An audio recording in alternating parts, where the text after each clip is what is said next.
ধরেন আল্লাহ তাআলা দুইজনকে সৃষ্টি করলেন।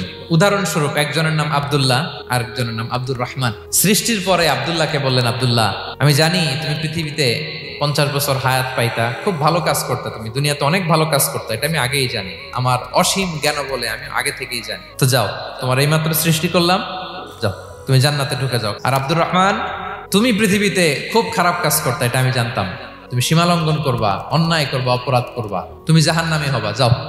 যেহেতু আমি জানি পরীক্ষার আর দরকার নেই, তোমারে জাহান্নাম দিয়ে দিলাম, যাও ঢুকে যাও। সে বলবে, আল্লাহ এই মাত্র আমারে বানাইলেন, সৃষ্টি করেই বলতেছেন তুমি জাহান্নামে যাও, আর বলতেছেন আমি জানি দুনিয়াতে পাঠালে তুমি খারাপ কাজ করবা, তুমি জাহান্নামী হবা, পাঠানোর আর কি দরকার, আগে থেকেই জাহান্নামে যাও। আল্লাহ আপনি জানলে জানতে পারেন, আমি তো জানি না, ঠিক কিনা বলেন?